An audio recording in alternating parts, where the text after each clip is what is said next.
make this nation great again. As we sign our covenant tomorrow, Lord, to build this nation, to restore the church into her original design. I know that you're about to restore the authority of the churches here in this nation. That whoever we bind here in this nation, here on earth, will be bound there in heaven. Whatsoever we lose here on earth will be loosed there in heaven. The churches here in this nation will rise once again. We will move according to the direction of the Holy Ghost. We will move according to the plan of the Father. Church on the Rock Movement Philippines, be ready to inherit nations. Be ready to inherit nations. Be ready to inherit nations. Thank you, Lord. Father God, continue to bless the fathers of this nation, the one man, the man with a Christ. Upon this rock, I will build my church. Upon the revelation of Christ who lives in us, I will build my church.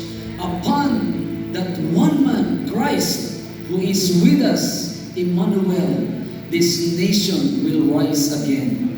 We decree and we declare that your words and promises are yes and amen for our beloved nation, the Philippines, and the nations of the world. In Jesus' name, everybody says, Amen!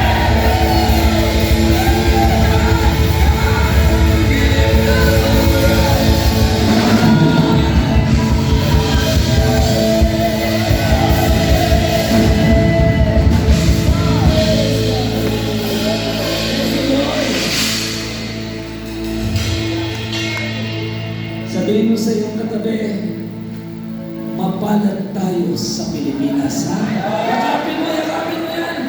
Ilalaban natin ang bansa natin. Amen. Ilaban natin ang bansa nito para sa tagliran ng Panginoon. Ilaban natin ang Pilipinas.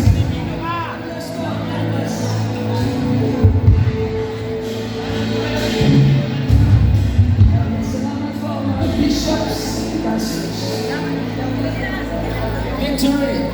Hallelujah! Pwede po tayong manatiling nakatayo. Hallelujah! Let's declare our victory this night. Sino ito ang nakatanggap ng pagpapala mula sa ating Panginoong Diyos? Sumigaw na isang malakas na hallelujah! Huwag kang mapapayag na tutulog ka na hindi mo na ibibigay yung best mong papuri sa ating Panginoon. Amen! Sumigaw na isang malakas na Jesus!